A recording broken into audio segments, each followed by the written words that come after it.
4 years ago this May, Buffalo, from the west side to the east. Protests against the murder of George Floyd at the hands of a Minneapolis police officer swell across the country. But beneath the raw anger directed at police departments and their officers lurked a much broader anti-law enforcement bent. The George Floyd incident was the genesis of another talking point. And the talking point became defund the police. The consequences were real, and they were felt nearly overnight. I would get 30, 40, 50 resumes every year. Hard job to get. Hard job to get. And I've only got 8 openings a year. So I had the pick of the litter. Starting in the spring/summer of 2020, by January 1st of 2021, I had no resumes. A nationwide study just released by the William & Mary Law School lays out in excruciating detail the biggest problems that Flynn and other DAs are facing in trying to find attorneys. Low salaries, massive caseloads, a lack of options to work remotely, and increased demand surrounding a state's discovery rules. Some of the nation's largest cities and counties are reeling, with dozens of positions sitting vacant. In places like Houston and LA, more than 15% of prosecutor positions are vacant. In Detroit, more than 20% are unfilled. In Alameda County, California, more than a quarter of their positions are open. In Miami, it's more like a third. Smaller cities are even worse.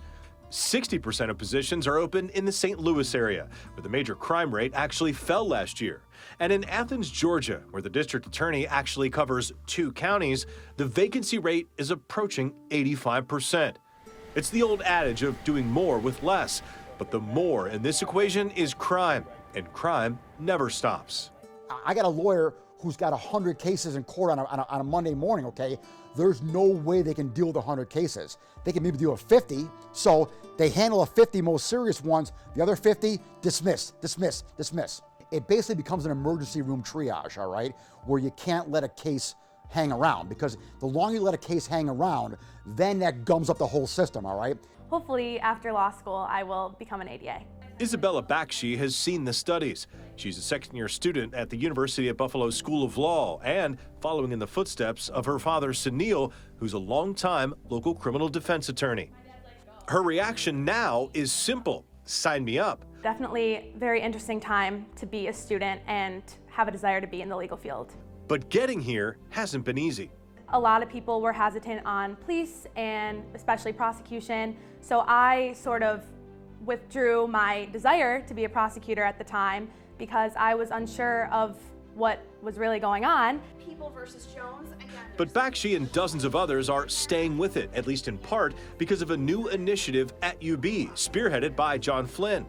The Modern DA course aims to reach students before they're influenced by stereotypes, like all prosecutors do is throw people, and in particular people of color, in jail.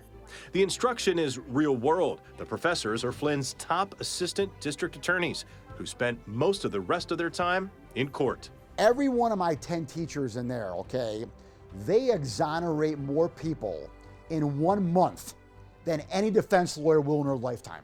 Most of these kids, are, they're progressive, and they want to help society, and God bless them. So do I.